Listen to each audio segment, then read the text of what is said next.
I'm Brandi Kruse. Coming up today on Undivided, Seattle's new socialist mayor wasting no time stopping the sweeps of homeless encampments. Plus, President Trump considering the Insurrection Act in Minnesota while his administration renews threats against sanctuary jurisdictions like Seattle. And two new bills attacking the initiative process in Washington state. That and much more coming up today on Undivided. Remember, you can support our show for just $5 a month by signing up at undividedpod.com. That's undividedpod.com. Click on the banner that says support the show.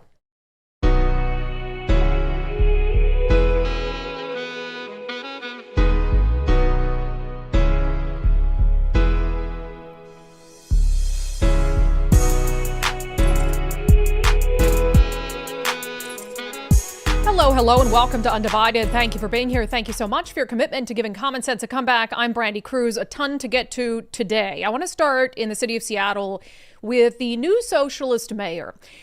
We shouldn't be surprised that one of her first acts, just a few days on the job, is to put a halt to the sweeps of homeless encampments. Now, this is very disturbing, and it's going to have profound impacts on the city and a lot of other things, especially during the World Cup year, where we're supposed to believe that the city is getting itself in tip-top shape so soccer fans from around the world can come here and enjoy the city. That's not going to happen. I mean, they're going to come here, but they're not going to enjoy the city. I can promise you that. But it's not a surprise that she's putting a halt on some of the sweeps of homeless encampments because she's always been a stop the sweeps sort of person. And you have these whole left-wing activists in Seattle who go out and try to interfere, have in the past, with the city coming in and clearing out homeless encampments. Even when the homeless encampments are in dangerous places, even when the homeless encampments have been places where people have been shot or overdosed and died in tents, they don't care. They literally want these people to continue to live in filth and squalor in these dangerous, deadly conditions, which is toxic empathy. It's not empathy at all. And then during the campaign between Katie Wilson and Bruce Harrell, she was asked straight away, are you okay with people just living in tents and parks? Should homeless people be allowed to stay in tents in parks? Major Harrell. No. Candidate Wilson. This is hard for a yes or no question. No, it's not. I'm going to pass on this one. Of course she's going to pass. And why do you think she's passing on it? Because she wants to say yes, but at the time, she was trying to appear more reasonable and not some crazy socialist/communist. But she's okay with people sleeping in tents in parks, which is so in conflict with all these flowery speeches she's been giving. Remember them where she's talking about, oh, I want our kids to run in our parks with abandon. And I want people, she literally said this stuff, to be able to sit and daydream in the park and lay in the grass and look up at the sky. Okay, nobody's going to do any of that stuff if the parks are filled with homeless drug addicts. They're just not. But she's already stopping a scheduled sweep of a homeless camp in a park in Seattle, in the Ballard neighborhood, that has gotten just absolutely disgusting. And you can tell, when you look at any of these parks, you can immediately tell how long it's been there. I mean, they have all of these, you see the concrete barriers in there that are owned by taxpayers, right? It's usually Department of Transportation, whatever it is. They have them all around, and then they're all graffitied and spray painted. I mean, this is a park that's been festering. And the Ballard neighborhood wants it gone. People are like, this is absolutely ridiculous. It's right along this popular trail, the Burke Gilman Trail. And it's just ballooned in size since Mayor Wilson won the election because people knew that she wasn't going to come in and sweep encampments, and the homeless people know too. So she comes out, this is scheduled to be swept. She comes out and says, no, we're not going to sweep it. She put out a statement, and the statement in and of itself, I will say there's some valid points in here, but let's read it and we'll discuss. She said, this morning I visited the site of an encampment in Ballard that was scheduled to be removed because I wanted to understand in detail for myself what's working and not working in our current approach. I decided to extend the deadline for this site to allow more time to assess whether we can improve outcomes for the people living there, for their neighbors, and for local businesses. Meaningful progress on homelessness means finding solutions that bring more people inside instead of moving them from place to place. That's why my administration will soon be announcing concrete steps to expedite the expansion of emergency shelter and will move quickly to open new shelter space. We also need to provide clean and accessible sidewalks, parks, trails, and other public spaces for everyone to enjoy. Sometimes that will require clearing encampments, and the city will pursue that course when it's the best option. For too long, we have spent too much time and too many resources on approaches that have not been successful at addressing our homeless crisis, and it's time for that to change. Now, I agree with some of that. Just sweeping people from place to place, one day they're in this park, blocking this trail, the next day they're in this park, doing that has not worked in any sort of long-term capacity. But we've also tried this approach of leaving them in place, and that doesn't work either. And it is true that under Mayor Bruce Harrell, although he wasn't perfect, his decision not to let camps fester did make a difference. Because he's basically saying, no, you can't make yourself so comfortable in a city park that you have enough time to build a 3-story structure out of crap you find in the garbage. Yes, that actually happened. So you allow these people to be there for like a year, and they make themselves at home. And they feel like Seattle is a place where they can just come and do drugs and be homeless on the streets, and there's not going to be any consequence. And I would also say, so I agree that we have to find a solution that is, getting these people off the streets. But you see what she's focusing on in her solution. The same broken solution that our state has been putting forth in a long time. Shelter. Shelter is not going to fix this. Shelter is not the problem. Not having an apartment or a house is not the problem. What's the problem? Come on. What's the problem, people? Drugs and mental illness. So she says she's going to stand up more rapid shelter. Is this going to be shelter that comes along with a requirement that you get help for the underlying reason that you were homeless? I don't think she has the cojones to do that, because that's mean. Oh, we can't make it a requirement that someone actually gets help for their drug addiction in order for them to get an apartment or eventually a house or whatever it is. And that's where it fails. Because Katie, you can take them out of this encampment and you can put them in a shelter. But if they are still allowed to do drugs in the shelter, which many of the shelters they can, if they're still allowed to do drugs, they're going to have the same issues. They're just going to have a temporary shelter over their head. That's absolutely wild. Our friend Andrea Suarez with We Heart Seattle, after she heard the news that the mayor was not going to sweep this particular encampment, and it's not just going to be this one, it's going to be all sorts of encampments that are going to continue to grow and grow and grow under this mayor, she went out there and kind of showed how bad this encampment has gotten and gave some of her thoughts. This, from my perspective, will be a tragedy if these camps continue to stay. They are open-air drug scenes. I can hear the foil now. I can hear the clicking of torches. There's squalid living conditions. There's rodents. It's right here on the bike trail with people on illicit, illegal drugs. It's a ticking time bomb for the community, whether it's fires, crime, assaults, theft of all kinds. This is a constellation of bad things to come if these camps are left unresolved.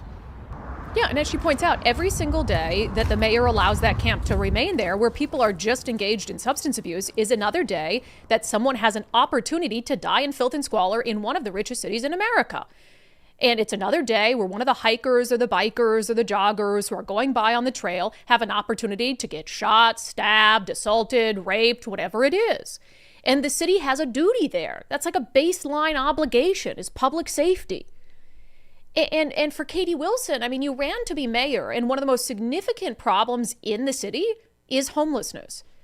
So you're telling me you now need to assess what the city's response to homelessness has been and how it can be improved? How have you not been assessing that plan and coming? If you're running for mayor in a city like Seattle, you should have a plan the second that you decide to run for office to address one of the biggest challenges. Now, I will give her credit. As opposed to just dictating from the mount, from the 7th floor of City Hall and saying, no, we're not going to sweep this homeless encampment, I will absolutely give Katie Wilson credit that she went out there in person. Andrea Suarez was there as well. We're going to do the very best we can. I mean, we all know that we need a lot more shelter, a lot more housing. I'm very optimistic that our new mayor came out here, boots on the ground, to see firsthand what's going on. They will be swept, but when it happens, let's make sure that they don't go over back to Fred Meyer. Sure, there was two schools of thought out here this morning. The housing first, housing with no requirement for treatment, mental health care, to get a job. The other camp was here saying treatment before housing, or treatment required when you get housing. And that would be the camp of We Heart Seattle and many advocates in the recovery community that say when their life was saved, it was because treatment was mandated, law enforcement was involved, courts were involved. We have many treatment beds available. We have detox available. Unfortunately, when we tried to offer our school of thought, the mayor turned her head away and didn't seem curious whatsoever. Yep, she's not going to do that. She's not going to do that. Oh, that's mean. We don't care. They're totally all in for substance abuse, all in for decriminalization of drugs, all in for letting people kill themselves in tents in the city and make the city just a blight.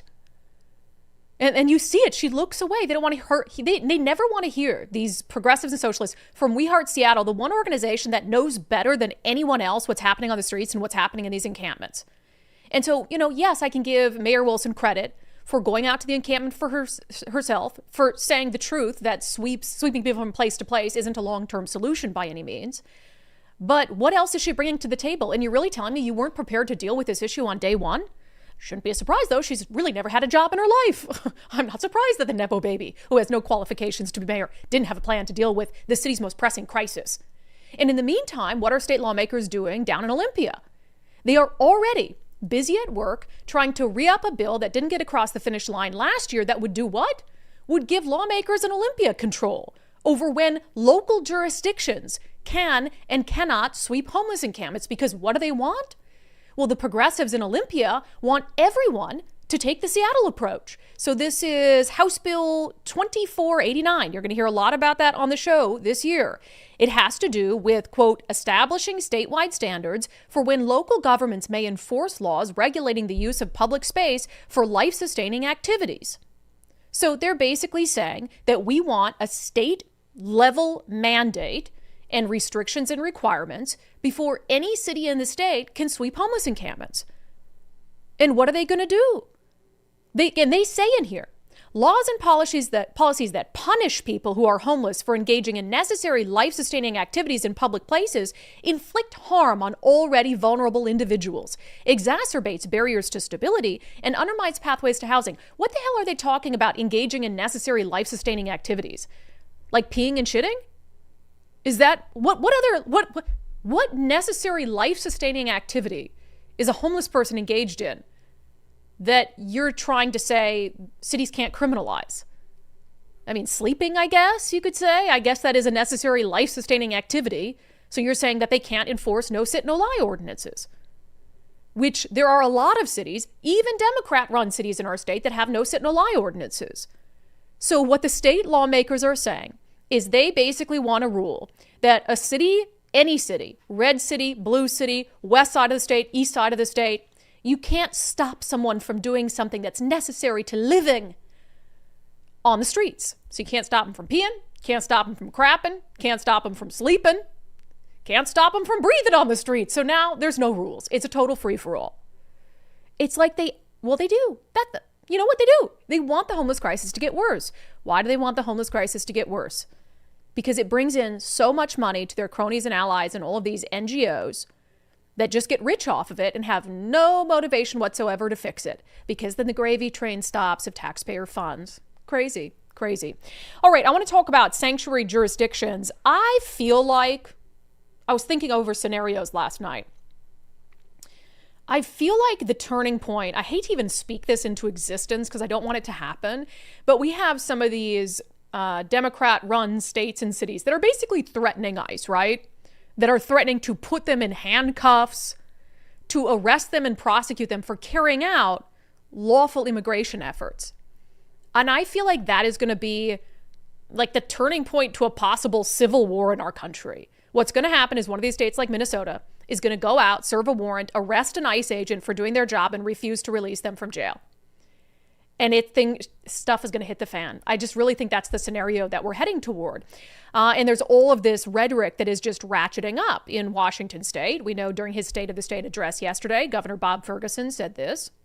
We need to be direct about what is happening in our country and our state with ICE. It's horrific. It's unjust, and it needs to stop now.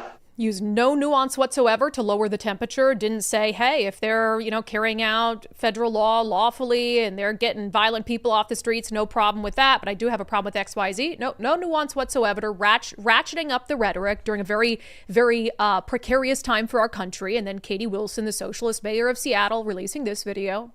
I am furious at the federal government's abuse of power. It is unacceptable to kidnap people who are simply going about their lives. There is no place for this in Seattle. Yep, kidnapping. Again, no nuance whatsoever. Doesn't matter if it's the pedophile who's been slinging drugs to people who kill themselves down on 3 and Pine that ICE scoops up and takes off our street, which is a benefit to everyone. Nope, kidnapping someone, it's kidnapping someone. President Trump is reiterating threats to halt federal money to sanctuary jurisdictions and to the states that house sanctuary cities. It says President, this is from the AP, President Trump said Tuesday that starting February 1st, so 15 days from now, he will deny federal funding to any states that are home to local governments resisting his administration's immigration policies, expanding on previous threats to cut off resources to the so-called sanctuary cities themselves. Such an action could have far-reaching impacts across the U.S., potentially even in places that aren't particularly friendly to non-citizens. But then they do point out that 2 previous efforts by Trump to cut off some funding for sanctuary jurisdictions were shut down by the courts. So whether this is another empty threat that they can't actually carry out, I think remains to be seen. Caroline Leavitt just this morning had a White House press briefing, and she talked about growing frustration over sanctuary jurisdictions. And it's truly shameful that now for more than a year, you've had elected Democrat governors and mayors who have basically held their state and local law enforcement hostage and told them, you cannot cooperate with federal law enforcement. Why? They cooperated under the Biden administration. It's because these Democrats are deranged in their hatred for President Trump, and they are holding their state and local law enforcement hostage as a result. And these Democrat mayors and governors are doing this over what?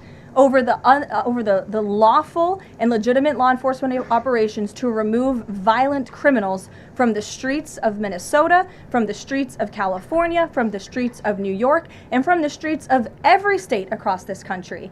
And you don't see these riots and this vandalism taking place in states like Florida. Why? Because you have a governor in that state who has empowered federal and local authorities to work together. And it's despicable what we're seeing from these Democrat politicians, especially in sanctuary states and cities across the country. Yeah, and yes, you did hear a baby crying in the background. It will become apparent why just momentarily, but for any of you who were like, is that a baby crying? Yes, it is. One thing I'll correct with her is our state didn't cooperate with federal agents during the Biden administration either, but they didn't go unhinged over it. I mean, Biden was carrying out deportations in our state. Biden was carrying out lawful immigration efforts. I mean, he was also allowing millions of people to come across the southern border and then deporting some of them. But we had our sanctuary policy in place in the state of Washington at the time, which prohibited this coordination or cooperation. But our elected leaders just kind of shut up about it. They weren't like Biden's, kidnapping people off the streets or whatever it is. So it's totally ridiculous. So I don't know what the federal government is going to be able to do at this point to sanctuary jurisdictions. However, there might be one tool in the toolkit that they haven't been willing to pull out quite yet. But if it's going to be pulled out anywhere, it's going to be pulled out in Minnesota. The scenes out of Minnesota last night were insane. It reminded me a lot of a riot I got caught in the middle of in Seattle in 2020 in the lead up to Chaz Chop. So this is video from Nick Sorter, who's on the ground. These federal agents had to abandon their vehicles because they were surrounded by these rioters. And so what do the rioters do? Well, they started to loot them, and that's them hooking a tow strap up to a safe, a weapons safe that was in the back of one of these federal vehicles, and then surrounding it to try to get it open. They were also pulling out documents from these vehicles, sharing information from those documents on live streams that had the full names of agents, of judges that they needed to call for warrants, et cetera, et cetera, et cetera. And it reminded me of in Seattle when they were lighting cop cars on fire and pulling out the assault weapons, so-called assault weapons from the back of them and firing them back into the car. And my security guard had to go disarm the rioters of stolen police rifles. So now you have a situation that's totally out of control. It was out of control in Minnesota, but this is next level. Ransacking, taking weapons, taking documents that could have detailed information about immigration, federal immigration operations, sharing that information publicly. The question is it an insurrection? Should President Trump enact the Insurrection Act? And then you have Walz, the governor of Minnesota, who continues. He already said we're at war with the federal government, and he continues to encourage this sort of behavior. But as bad as it's been, Donald Trump intends for it to get worse. This week, he went online to promise that, quote, the day of retribution and reckoning is coming. That's a direct threat against the people of this state, who dared to vote against him 3 times and who continue to stand up for freedom with courage and empathy and profound grace. All across Minnesota, people are stepping up to help their neighbors who are being unjustly and unlawfully targeted. Donald Trump wants this chaos. He wants confusion. And yes, he wants more violence on our streets. Tonight, I want to share another way you can help. Witness. Help us establish a record of exactly what's happening in our communities. You have an absolute right to peacefully film ICE agents as they conduct these activities. So carry your phone with you at all times. And if you see these ICE agents in your neighborhood, take out that phone and hit record. We will remain an island of decency, of justice, of community, of peace. And tonight I come before you simply to ask, don't let anyone take that away from us. So I agree that you have a right to basically film anything that's happening in a public place, but he knows what that's going to lead to. He knows what that has led to. Confrontations. I mean, it led to an ICE agent having to shoot a woman who was trying to block them, and they were all trying to document what ICE was doing. So that, combined with all his other rhetoric, it leads to the question about, is it time for the president to invoke the Insurrection Act, which would allow him to bring troops into Minnesota to protect ICE agents as they go about trying to continue to do their jobs and to try to protect them from being swarmed by these mobs. He suggested he's thinking about it. He had a post on Truth Social. If the corrupt politicians of Minnesota don't obey the law and stop the professional agitators and insurrectionists from attacking the patriots of ICE, who are only trying to do their jobs, I will institute the Insurrection Act, which many presidents have done before me, and quickly put an end to the travesty that is taking place in that once great state. Thank you for your attention to this matter, President Trump. Caroline Leavitt, at her press briefing this morning, was asked about what it might take for the president to do that. I'm wondering what his tipping point is. Like, what would it take for him to invoke the Insurrection Act? Look, that's only a question, frankly, Reagan, the president can answer. But the Insurrection Act is a tool at the president's disposal. As you know, it has been used sparingly, but it has been used by previous presidents in American history.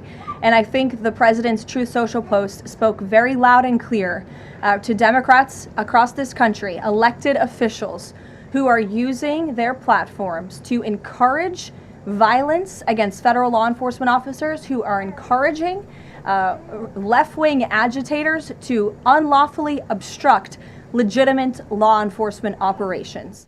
And I'll say it, what's happening and has been happening as it pertains to ICE activity and the pushback against it is far worse than January 6th. It's far worse. And you will not find one video clip of me condoning what happened on January 6, 2021. But, you know, and people will say when I tried to compare, and it was one of the reasons I quit my TV news job, is the comparison in the media coverage of the riots that happened throughout 2020. And the media being like, no big deal, and Democrats being like, no big deal. And then the comparison to their response and coverage of J6. And I thought, what? It's political violence is political violence. Can't we just condemn it in all its forms? And they would say, invariably, it would be, oh, well, this is different. They were trying to overthrow essentially a duly elected government and the results of an election. They were attacking our democracy. How is what they're doing right now any different than that? They are trying to actively stop the president of the United States from carrying out the mandate that he got from voters. He ran on this. He ran on doing this. He won by running on doing this. And now across the country, they're trying to stop the president of the United States from enforcing federal law. So if you're mad about J6, how could you not be mad about this? Oh, because everybody's a freaking hypocrite these days. Nobody can be morally consistent on anything. And if we're being honest with ourselves, The acts of violence and vandalism month after month after month are far more serious and widespread than anything that happened on January 6th. But it's like we have totally lost our minds. And so, I got to start lifting weights more. I have to start, I don't know, because I need to not be useless in the Civil War. I hate to put that out there, but I just don't see any of this ending any other way. And I don't want to be deemed completely useless. So I got to buff up or something. I got to work on I got to become useful in something during the Civil War. Just wild. All right. The feds also saying that they're going to take increased steps toward investigating schools across the country that are letting boys compete against girls. They've threatened that before. Is something actually going to happen? We'll discuss. First, are you concerned about the tech bubble, the AI bubble? Do those even exist? How is AI going to impact the future of your retirement portfolio and its strength? Well, if you have questions about any of that, join Bulwark Capital Zach Abraham for his New Year Reset free live webinar, January 29th, 3:30 p.m. Pacific. You can register right now at knowyourriskpodcast.com. Zach will discuss the impact AI could have on the 2026 market, how Bulwark is focused on risk management, and how they incorporate value-based principles in managing retirement portfolios. Plus, he'll do a full reveal of how Bulwark is always looking for opportunities to lower risk, lower cost, and of course, give your retirement as much upside as possible. So register for that free live webinar. Again, it's happening January 29th. And while you're at knowyourriskpodcast.com, subscribe to Zach's daily market recap. Knowyourriskpodcast.com. That's knowyourriskpodcast.com. Okay, the U.S. Department of Education announces that it is launching civil rights investigations into 18 different school districts across the country. 4 of them? Yes. 4 of them are here in Washington State. Cheney Public Schools. Is it Cheney or... Cheney. It's Cheney. Okay. Sometimes I get stuff wrong. Sultan School District, Tacoma Public Schools, and Vancouver Public Schools. It says the U.S. Department of Education's Office for Civil Rights initiated investigations into 18 educational entities in 10 states based on complaints submitted to our office alleging that they have violated Title IX. The complaints assert that these entities, which range from K through 12 school districts to post-secondary education institutions to state departments of education, maintain policies or practices that discriminate on the basis of sex by permitting students to participate in sports based on their gender identity, not biological sex. These policies jeopardize both the safety and the equal opportunities of women in educational programs and activities. Now, here's what I'm confused about, though. So you see that list, and as they noted there, just as an example, one of the entities they're investigating is the Hawaii State Department of Education and the New York City Department of Education. So some of these, like Hawaii, that's the whole state. So they're investigating the entire State Department of Education in the state of Hawaii. Why would they not do that here as well? Because they list out these public school districts in our state, Cheney, Sultan, Tacoma, Vancouver, but in truth, every single school district in our state is allowing boys to compete against girls because that's the dictate from the state and from the Office of Superintendent of Public Instruction. So really, they should be investigating, and I don't even know if it's the fault of some of these school districts. Now, maybe, and it sounds like they got complaints, right? So people complain specifically, so it's possible that there are transgender athletes actually at those schools who are being allowed to participate, and that's why there's this specificity there. But again, the Hawaii State Department of Education, I feel like they could easily do a civil rights investigation into the entire Office of Superintendent of Public Instruction, because we know specifically of other schools. Like the Shelton School District had a trans athlete that was competing. Other school districts have as well. So I continue to be in this sort of wait and see posture with the federal government on so many things, because they threatened schools way back when President Trump started his second term about allowing boys to compete against girls, and nothing really came of that. So we'll wait and see what comes of this. But ultimately, hopefully, this is something that the United States Supreme Court is going to come down and decide on. But there's a clip I want to play you, and I'm sorry, we have a lot from Caroline Leavitt's press briefing this morning, but she talked about so many things that are relevant to our state. So Riley Gaines was there. Of course, you know Riley Gaines, who's been one of the key voices in protecting girls' sports. It was her baby who was crying in the clip earlier that I played. She has a new baby that she brought to the press briefing.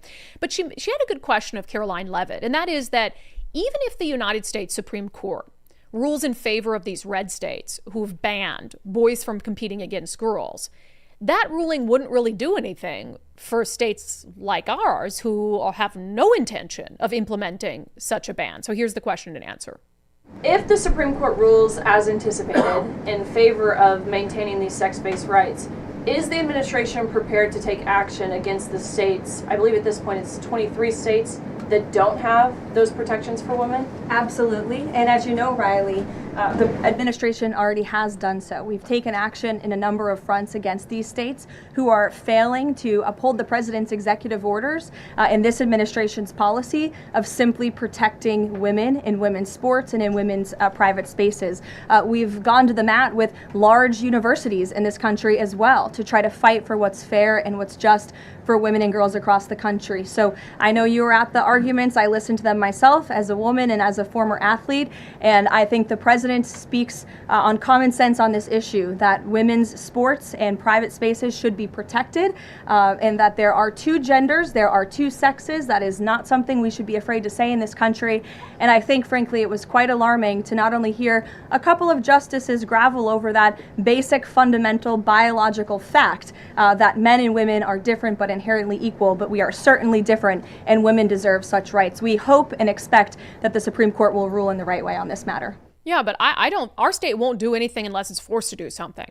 Our state is going to go kicking and screaming on this stupid issue. I would rather talk about a million other things, but it just comes down to good old common sense. And I'm not going to let it go until it's done and this fight is over and we can put this stupid era behind us. But our state is not going to do anything willingly. They're never going to admit they're wrong. I mean, hell, we had Frances Stout on the show yesterday, who's the Tumwater High School athlete who's been fighting for fair competition for girls. And I mean, they've been trying for months now to get Chris Reichdahl, the superintendent of public instruction, and Governor Bob Ferguson and Attorney General Nick Brown to just take a meeting with them, just hear their side of the story, and they won't. I want to have a face-to-face conversation with them and have them call me a liar to my face. I want to see that happen because if they feel very comfortable doing it over to the press and over screens. So I'd like to see what they have to say to me and listen to my story and listen to other girls' stories and still tell me that it isn't happening and maybe get a conversation out of it. I'd like the news outlets and media in Washington to be able to cover that. So my offer still stands today and every day. Yeah, no. Chris Reichdahl will have a trans student introduce him at a rally to make a point, but can't be bothered to sit down with young women in public schools in the state of Washington who have serious concerns and who've been beaten by boys. They won't do it because, I mean, what are they going to say to them? It's just wild. And I think we should send a formal email to the governor's office about this. I've said something similar to him on social media. We can help arrange this. And I say that so genuinely. I don't have to be there. No cameras have to be there. If you just want to talk to Francis and Annalie or whoever it is in private, in your office, face to face, we are more than happy to help arrange it. And we can arrange it any time that works for your schedule. There's no reason not to unless you're just bad people. Because even if you fully believe that boys should compete against these girls, have the courage to say that to a young woman whose opportunities you're taking away. But these people have no courage whatsoever. If they had courage, they wouldn't be on this side of the issue. All right, coming up next, renewed attacks on the initiative process in Washington state, which are attacks on democracy, of course. First, if you are a small to mid-sized landlord in the state of Washington, it's really important that you become a member of the Rental Housing Association of Washington for a couple reasons. One, laws and policies and regulations are changing by the day at the state level, at the local level. It can be really, really confusing to keep up with all of that, but RHA has your back. They can make sure you've got all the proper paperwork, documentation, and if you run into any problems, we know it's a tough world out there for landlords. If you run into any problems, they can help talk you through them and tell you what your options are. So it's just having someone in your corner that's really helpful. And then this time of year, they're down in Olympia advocating on your behalf and for your interests and for sane policies and to stop the bad ones. So rhawa.org to become a member today. They also have a ton of events across the state going on all the time that you can be part of. Washington's trusted resource, empowering housing providers, rhawa.org. All right, because Democrats love democracy so much, because they want to empower citizens, they, of course, are introducing bills to attack and undermine the initiative process. Let's talk about it in our segment, Unbelievable.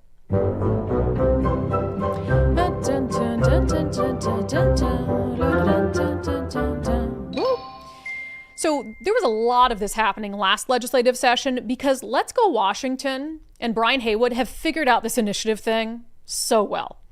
They have figured it out where they can get an initiative to qualify, to go to the legislature, or the voters can do it for far less money than other people have done before and can do it far more quickly.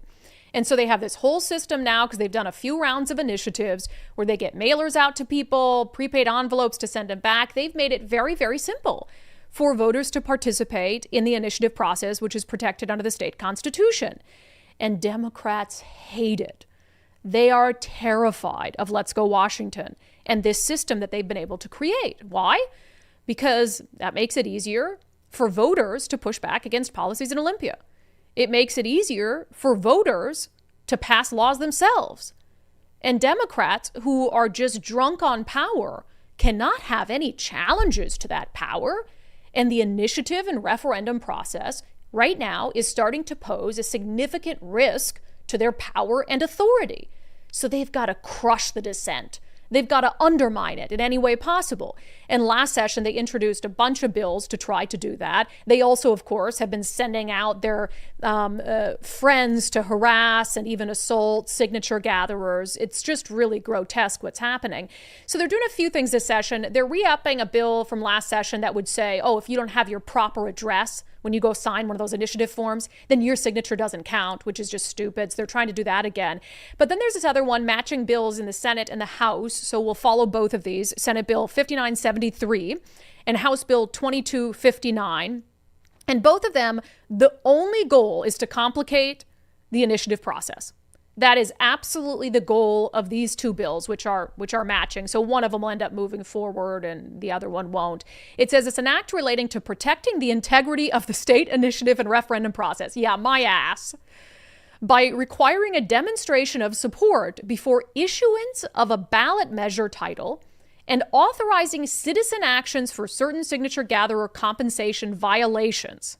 This is crazy. So this bill does a few things. I want to highlight a couple of them here. So, and the language that they choose is really grotesque. It says, to adequately guard the people's initiative and referendum right against fraud and mistake, the legislature determines that prohibiting compensation or gratuity based directly or indirectly on the number of signatures gathered is necessary. So part of what this bill wants to do is prohibit paid signature gatherers on the basis of number of signatures collected. And this has been tried before and it wasn't able to withstand court challenges. But basically, I mean, this has been, so the Let's Go Washington has been successful in these initiatives on two fronts. One is direct to mail, mailing it to people who've signed past initiatives, getting it back in the mail. And then they hire a small number of paid signature gatherers who get paid per signature. And they're very good at it. And Democrats are saying, well, in order to adequately guard the people's initiative and referendum process, we can't have people out there being paid per signature because they'll just coerce people and lie to people to get them to sign, which isn't happening. That's totally stupid. I've been out watching these paid signature gatherers throughout this process, and they are telling people the truth. They allow people to be able to read the initiative for themselves. This is just another, they're trying to take a tool away from Let's Go Washington. They're trying to take a tool away from Let's Go Washington. It's nothing else. And then they say that they're saying, well, we need to stop people from just filing an initiative because they just don't like an idea. We need them to demonstrate that they have enough support for that initiative or referendum before they even take the first steps. So they're saying through this law that you would have to gather at least 1,000 signatures prior to filing the proposed measure with the Secretary of State. So you would have to go out and basically do a signature gathering effort before you do a signature gathering effort. Oh yeah, and this will just help us, avoid wasting resources with the Secretary of State's office. No, this is just adding a layer. It's adding a step to try to delay initiative gathering efforts, to try to undermine democracy.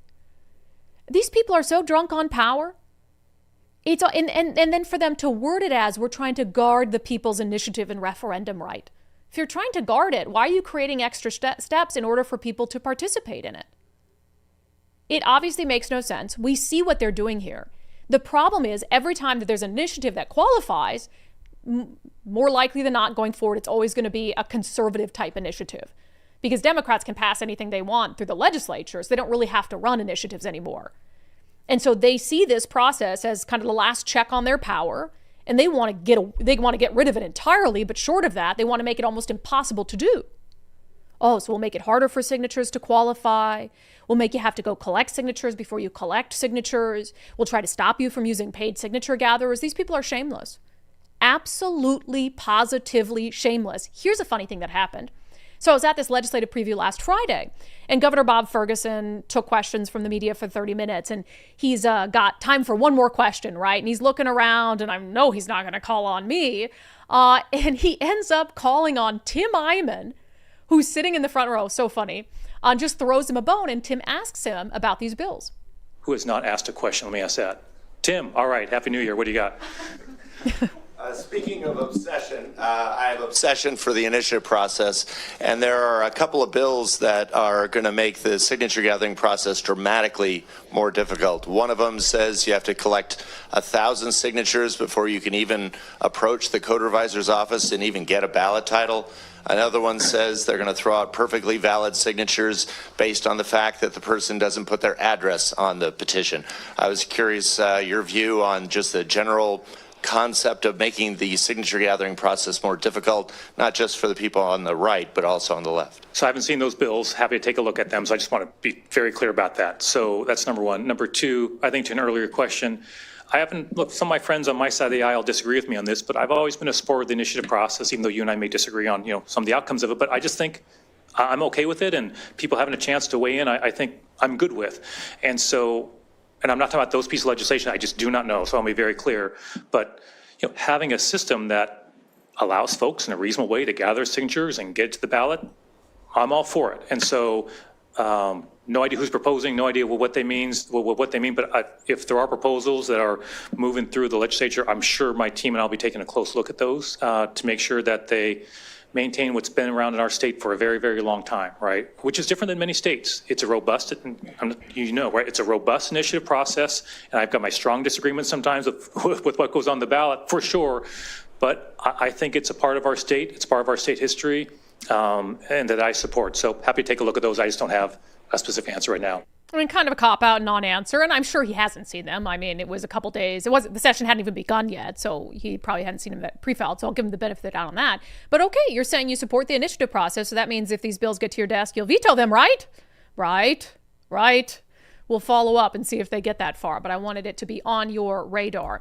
All right, we got some national news coming up next, including a robust edition of Florida Report. Governor Ron DeSantis giving a killer State of the State address and even taking a swipe at Washington State's tax policy in the process. First, our friends at Valentine Roofing have been awarded the best roofing company in the Pacific Northwest for 3 years in a row. And there's a few reasons for that. Their service is phenomenal. I had them come out to my house to clean my gutters, take a look at our roof after the big storms that we had in December, and they were just great. So friendly, so wonderful, so transparent with everything that they were doing, walking us through it, and then meticulous cleanup. Man, when they cleaned out our gutters, they were like, every single leaf is coming with us. And I just loved that. I was like, thank you. But also, right now, this time of year, I think a lot of people are looking at their attic insulation because you can lose up to 25% of your home's heat through your attic. So if your furnace is working overtime, this is a great time to call Valentine, because if you bundle attic insulation with any new roof, you'll save an additional 10% off your entire project. And Valentine always has exceptional financing options that are built around your budget. So get your free estimate today by calling 206-ROOFING, 206-ROOFING, and make sure that you tell them you heard about them right here on Undivided with me, Brandi Kruse. Okay, let's see. I want to highlight the reporting. So it's not just Democratic leaders who are really ratcheting up the temperature when it comes to these confrontations between rioters and protesters and ICE. It's also the media, of course, in how the media chooses to frame the issue to the American people. And oftentimes they're framing it as ICE really scary and bad. So yesterday there was another shooting that happened in Minnesota, and these are the headlines. I'm going to use one from Fox 13 in Seattle, although this was an Associated Press wire story, so other Fox affiliates across the country probably had the exact same headline, so I'm not going to blame it necessarily on Fox 13. But their post, live updates, ICE agent shoots immigrant in Minneapolis. comma, officer also hurt. ICE agent shoots immigrant in Minneapolis. Officer also hurt. And then the New York Times, breaking news, a federal agent shot an immigrant in the leg in Minneapolis 1 week after an ICE officer killed Renee Good in the city. Wow. That's pretty jarring. And they got the pictures of ICE looking like the Gestapo going door to door, evil stuff. Well, those headlines don't really capture the truth of what happened in this case. And the truth that I will say, even the Minneapolis police chief, who's proven to be a very woke political pawn, even he acknowledged the version of events that Homeland Security is talking about here that was not captured in those headlines. So Homeland Security called out the New York Times in particular and said this: "This despicably misleading headline is exactly why the American people have completely lost faith in mainstream media. This journalist knows the facts, was given the truth, and adamantly refuses to report it. Here are the facts." So they said at 6:50 in the evening, federal law enforcement officers were conducting a targeted traffic stop in Minneapolis of an illegal alien from Venezuela who was released into the country by Joe Biden in 2022. In an attempt to evade arrest, the subject fled the scene in his vehicle and crashed into a parked car. They then fled on foot. The law enforcement officer caught up to the subject on foot, attempted to apprehend him, and that's when the subject began to resist and violently assaulted the officer. While the subject and law enforcement were in a struggle on the ground, 2 other people came out of a nearby apartment and also attacked the law enforcement officer with a snow shovel and a broom handle. As the officer was being ambushed and attacked by the 2 individuals, the original suspect got loose and began striking the officer with a shovel. Fearing for his life and safety, the officer fired a defensive shot, hit the illegal alien in the leg. All 3 of the subjects ran back into the apartment complex, barricaded themselves inside. So the attacked officer and the subject who was eventually arrested are both were sent to the hospital, and both the other attackers were taken into custody. And again, that's not just Homeland Security's version of events. The Minneapolis police chief, total woke lefty, also confirmed that the ICE agent was attacked. But if you read and just glance over the headline of the coverage, which that's what so many people do, it's clearly meant to incite this feeling. I mean, that Fox 13 headline, ICE agent shoots immigrant in Minneapolis. It's like, no, this was an illegal alien from Venezuela who fled and then beat the ICE agent with a shovel with help from 2 friends. It's just crazy. And after DHS called out the New York Times changed its headline slightly, but it still is very inflammatory. It says federal agent shoots man in Minneapolis, prompting tense protests. That's still horrible. But then in the subhead, at least, they said, the agent shot a Venezuelan man who was resisting arrest, an official said. Protesters and law enforcement officers clashed for hours as city officials urged people to go home. They added that little, but still, it's horrible still. And the picture. Oh my God, and it's like the agent shot a Venezuelan man who was resisting arrest. He wasn't just resisting arrest, he was beating him with a snow shovel with the help of 2 other people. I'm sorry, that the media. Picture makes it look like it was an execution. I know, doesn't it look like it was a firing squad? Yep, we shot this person. What kind of picture is that to use? Absolutely wild. I mean, the media is, if there's a civil war, the media will be the primary culprit of that civil war. And we know what side they'll be cheering for. All right, let's skip this next story and go straight to Florida Report today. Maybe we can look into that a little more next week, or we might come back to it. But all right, a lot going on in Florida. And I cannot help but point out the differences between the state of the state for our governor here and the state of the state for Ron DeSantis in Florida. So Miranda joins us to talk a little bit about that and other stories out of the Sunshine State. It's not even controversial anymore. People know in Florida their freedoms are going to be respected. Miranda, hello. Hello. We were getting on and getting ready, and you said, I'm trying to cover my shirt. And I said, why? It's a Sauron shirt. Why on earth would you ever want to cover that? That makes you look so cool. I guess I was just trying to be more professional, but I guess you're right. Professionalism here on Undivided goes out the window quite often. So no big deal. All right, I got to start with this really quick, and then we got to get to this banger of a State of the State address that DeSantis gave. But we talked a lot today about ICE, sanctuary cities and states, Governor Walz in Minnesota encouraging people to harass ICE agents and then complaining when there's incidents where ICE agents have to shoot someone who's assaulting them. So Florida is obviously much different. They are all in on having local law enforcement and the state troopers there help ICE, help facilitate ICE's efforts. So this is a great tweet from the Attorney General of Florida. Go ahead. This tweet says, "This is Jennifer Kruse of Jacksonville." No relation. Jennifer, hold on. No relation. Go ahead. It's spelled Cruz, so yeah, no relation. Jennifer disagrees with immigration enforcement and decided to commit a few felonies by getting out of her car and punching a trooper in the face. But unlike Minnesota, we don't put up with this nonsense. Not today, Jennifer. Not today, Jennifer. I love that. And it's like, why would you not? Instead, they send ICE. ICE is still going to do its job in places like Minnesota. And now they're out there completely on their own and have basically had the populace spun up into a rage and sicked on them by the governor. And then you think police and state patrol are going to come in there and help them? No, they're prevented and prohibited from doing so as they are in Washington state. So I love to see this and the look on her face. She's still very proud of herself, actually. She is. Yeah. She looks like she's having a good time, but she's having a good time because we don't put up with that, so she didn't get killed. She's just going to go to jail and probably spend some time there. Yeah, so hopefully that smirk was wiped off her face as soon as she was booked into county. All right, so our governor gave his State of the State address where he just went full TDS and all of that stuff. This is the last State of the State for Governor DeSantis, is that correct?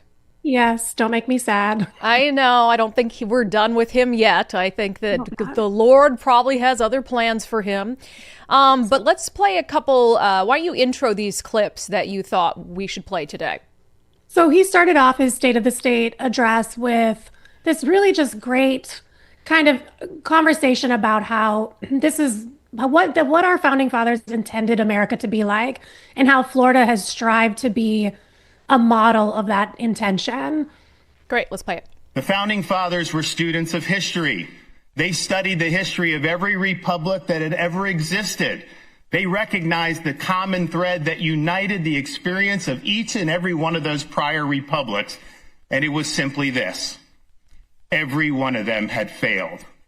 The founders believe, in the words of Alexander Hamilton, that it fell to the United States of America to determine whether societies of men are really capable or not of establishing good government from reflection and choice, or whether they're forever destined to depend on their political constitutions on accident and force. These were big questions. Could people actually govern themselves? Could a nation based on natural God-given rights long endure? Could government power be successfully limited by the rule of law and a written constitution? Or was mankind destined to live under various forms of despotism? The United States was founded to be that last best hope on earth, to be the country that would, once and for all, answer those questions. Yeah, and some days I do still feel like that experiment hangs in the balance, but then you see leaders like that and in Florida and what they're trying to do, and you really do sense, there's obviously a huge difference between the State of the State that our governor gave, which is all about growing the size of government and government control and government power and nothing about freedom whatsoever.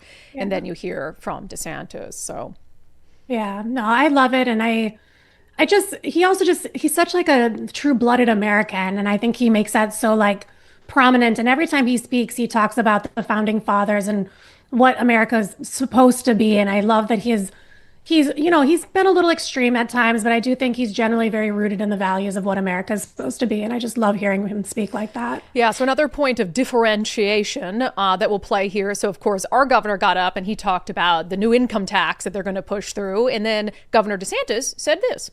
In the past 7 years, Florida has attracted more income than any other state has ever attracted over a similar period of time in the entire history of the United States of America. We continue to lead the nation in new business formations year after year, and one of the reasons we do that is because we are friendly to the taxpayers. Over the past 7 years, we have delivered a record of almost $10 billion in tax relief. We do not and will never have an income tax in the Sunshine State. I feel like that was directly aimed at us. It felt like that when I listened to it. I instantly was like, I feel like he listened to your governor's speech and was like, I'm going to do the opposite. Yeah, well, he's commented on, he made several, I think we talked about it on Florida Report last week. He's commented on the proposed income tax here and is basically like, okay, this is what's going to happen. They're all going to come to Florida, so enjoy that. So I bet that was really a response to what we're proposing here. All right, let's do one legislative item from the Florida state legislature. It has to do with AI, something I think really should be non-controversial. Yeah, I expect this to be nonpartisan once it hits the floor. But basically, a bill was proposed that would require like students in public schools at the 5th grade level to start learning about AI, how to use it, how to create it, and how to tell what is AI and what's not. How to detect it. Very smart. Yeah. And I mean, we have, I'm not going to say who, but people in our family who literally just need to log off the internet because I don't believe that they're able to detect AI. I mean, right now, to me, AI is pretty obvious. But in a month, even in 6 months, in a year, I don't know. You're going to have to really use tools to be able to decipher fact from fiction. And I think it makes total sense to be able to help kids understand that as they come of age. And also not just understand it, but our future is AI. Our future is moving in that direction, whether it's AI generated knowledge, AI generated statistics, or AI generated content. It also just opens up learning for career possibilities in the future for kids too. So 100%. Yeah. Can we harness the power, or will the power harness us? That is the question of this generation. All right, Miranda, great stuff. Keep an eye on the Florida legislature for us as we keep an eye on our legislature here, compare and contrast, and Florida reports to come. We will talk to you later. Bye. It's not even controversial anymore. People know in Florida their freedoms are going to be respected. Yeah, I mean, that was totally a DeSantis swipe at Washington State. You know that if they pass an income tax here, so many people are going to go to Florida. I think Washington State's losing almost 30 taxpayers per minute while Florida's gaining them at a rapid clip. So a lot of differentiation there. All right, coming up next week to our daily subscriber show poll and then roll on into comments. First, I get so many wonderful stories from you guys about First Mark Insurance. And I know why, because I'm a member of the First Mark family and I'm literally obsessed with them. First of all, I just love them because every email I get from them is like, how are you? How's your family? How's your dogs? And it just feels good to be working with someone who knows what's going on with my family. And I'll give you guys an update on my little doggie maybe later on. It's very sad. No, she's alive, but it was just a rough night for her. Anyway, back to First Mark, firstmarkinsurance.com. I'm going to get an email one day from Dave Taylor with First Mark saying, hey, you know, you go off on these tangents all the time in the ad reads. And yesterday you were spending a lot of time talking about your dog. Well, you were supposed to be, you know, running an advertisement for us, but it's okay. I don't think I'll get an email. I don't either. I think the Taylors also love dogs. Connie Knox says, I'm very impressed with First Mark. I learned about them through watching Brandi, Kruse, that's me, on Facebook, and I was looking for a different car insurance company, so I made the call. I received an email from Chase, and he was able to save me a considerable amount of money on my car insurance. Chase is very easy to work with, no high-pressure sales ever. Other than some phone difficulties, I would recommend First Mark to my friends and family. In fact, I already have. I'm not sure what the phone difficulties were, but it sounds like she figured it out. I had phone difficulties yesterday. Maybe that's what she was referring to. Yeah, I had no service like all day from Verizon. It was crazy. Anyway, back to firstmarkinsurance.com. Firstmarkinsurance.com. Become a member of the First Mark family like Connie did and like so many undivided viewers and listeners have, including me and my family. Firstmarkinsurance.com. The very best part is they work for you, not the insurance companies. They always have your best interest in mind.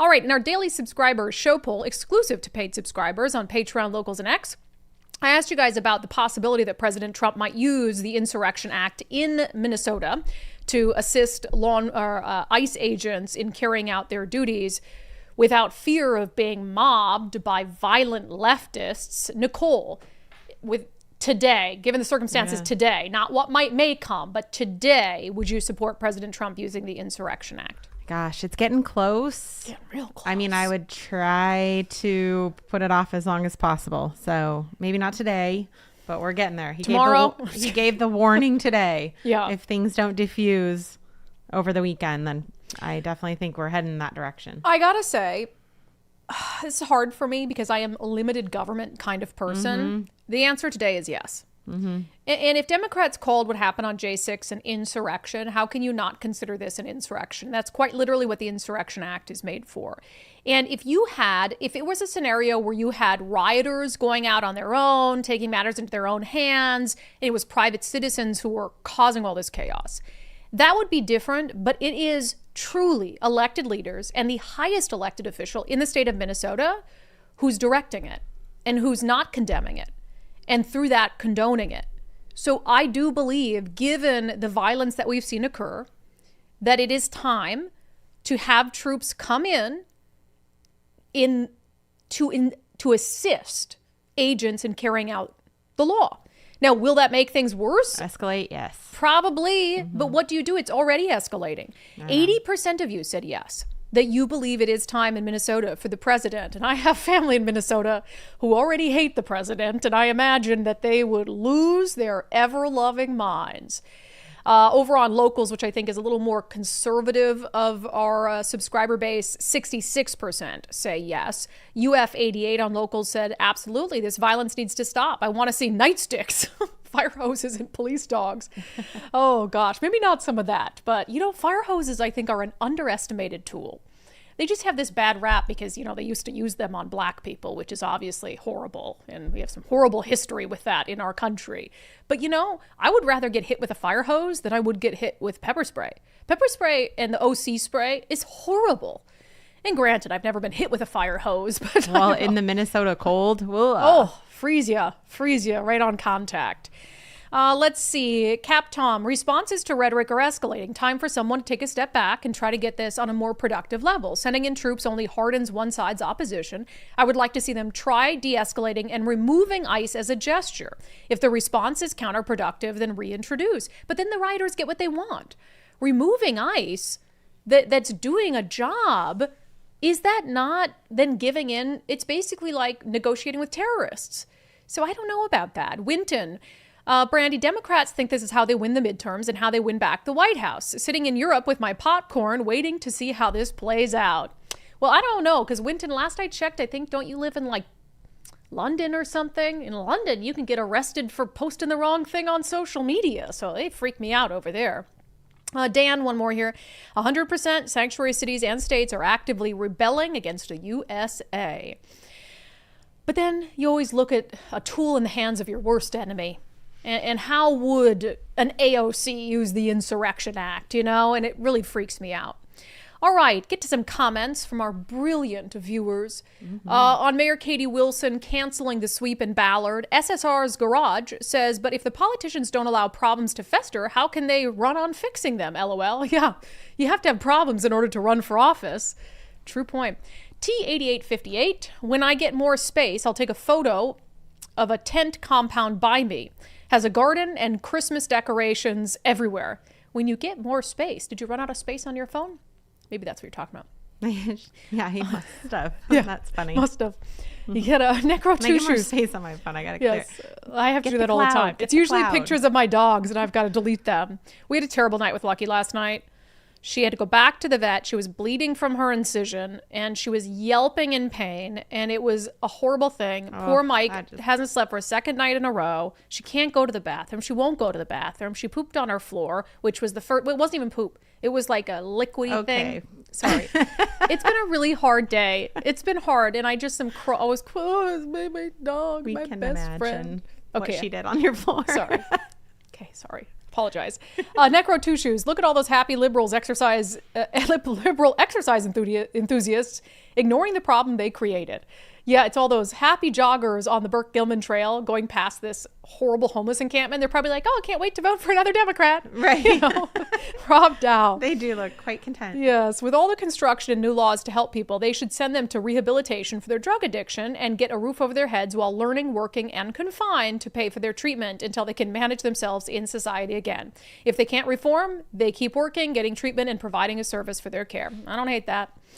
On Trump renewing his threat against sanctuary cities, Old Sub Sailor, President Trump needs to take overwhelming military action to squash the insurrection. The far-left militants are well organized and openly advocating for the overthrow of the government.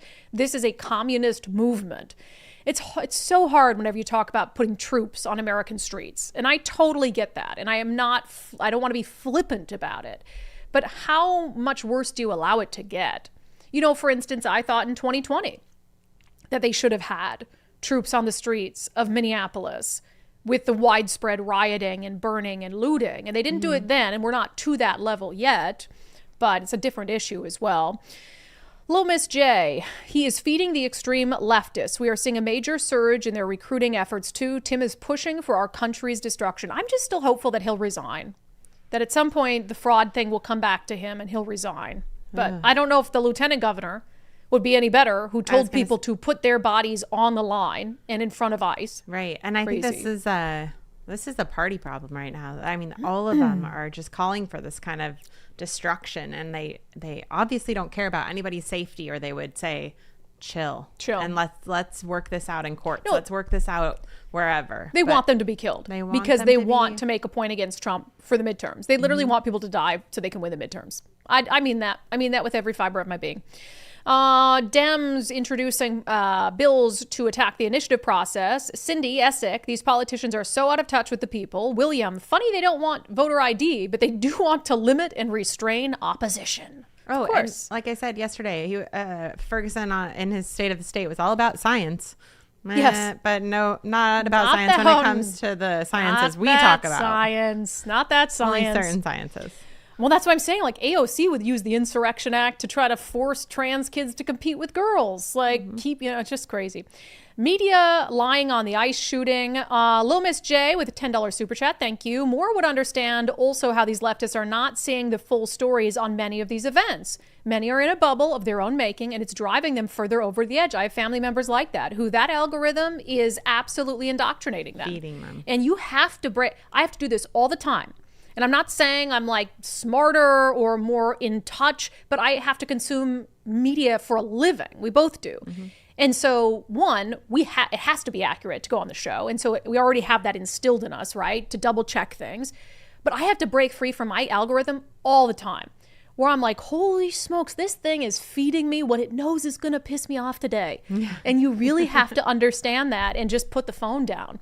Let's do one more here. Nancy Campbell on the Minneapolis police chief telling the truth about what happened with the shooting there. The chief sees the writing on the wall and he knows what's coming. Probably wants to avoid it. Last thing we need is... He doesn't want his guys... No, fighting with the feds, like literally in a shootout or something. I don't even know. I know I'm being hyperbolic with the Civil War thing, but am I? It's getting crazy. I just want to be seen as useful. Because in a real civil war, they'll just dispense of you if you're not useful. I want to be seen as useful. Oh, you're becoming a pretty good cook. I am. I've been cooking a lot more. Man, I made a dumpling soup the other day. I can make dumpling soup for the masses. Yeah. Please don't dispense of me in the Civil War. Can't shoot a gun for crap, but I can be of use in other ways.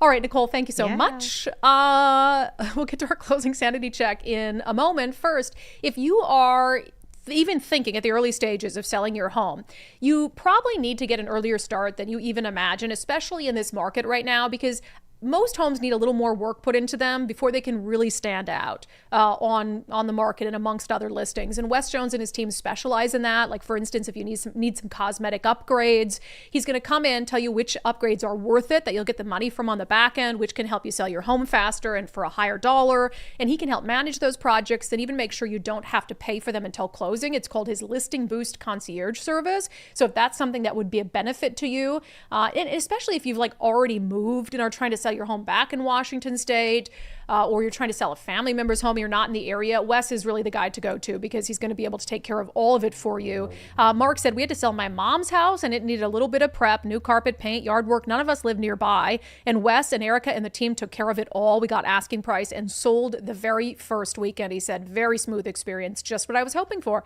And we hear so many stories like that about our friend Wes Jones with sellwithwes.com. Sellwithwes.com. It really just is a better way to sell your home. And with that, let's get to our closing sanity check. I love this clip. I meant to play it yesterday, but I forgot about it, so we're going to play it today. So some of these ICE agents really are having the time of their lives, and they feel supported by the federal government, and they're out there doing a job that they think is really important. So there's this funny clip out of Minneapolis where this ICE agent is being confronted by some protest rioter or whatever it is. And the ICE agent's response is fantastic. I don't care what they told you. If you guys get in my way, I will arrest you. Sir, we're just observing. Please calm down. You can observe all you want. I am observing. Do you Stay see back. me in the way? I am bad. You had anger issues as a kid, didn't you? Were your parents present? You should be ashamed of yourself, man. He is. I love my job. Thank you. You love your job? I can't believe I get paid for this. Really? I do this for free. Really, I get $200K. I'm a physician assistant. How long did you go to school for that? Over 7 years. I went to high school. I make $200K. I love this job. I do it for free. Oh, well, I'm a physician's assistant. I make $200,000 a year. I went to high school. I make $200,000 a year. You went to school for 7 years. That is absolute gold. It's hilarious. All right, we have a great episode of Sundays with Subscribers coming up this week. You remember the story we did, was it earlier this week? About this Mara Mahan, the research assistant at the University of Washington, who said that me and anyone who questions whether boys or girls deserves to be assassinated. Well, we're waiting to see what the university does and whether they allow that kind of behavior. But meanwhile, we're going to talk to another University of Washington staff member who was relentlessly harassed and retaliated against for doing something that doesn't even come close to wishing assassination on his political enemies. So he's going to join us on this episode of Sundays with Subscribers. So thank you for being here for today's episode. Thank you so much for your support of our show. A special thank you to our paid subscribers. You help make the show possible. We wouldn't have a show without you. So if you'd like to become a paid subscriber, help us grow, help our reach grow, go to undividedpod.com, undividedpod.com, click on the banner that says support the show for $5. And then you also get to participate in our daily subscriber show polls. You get to watch our episodes of Sundays with Subscribers, and then you just get to feel good about yourself that you're sticking it to stupid outlets like the Seattle Times by supporting us instead. Doesn't that feel nice? undividedpod.com, undividedpod.com. We will see the rest of you back here on Monday, subscribers, and we will see you on Sunday.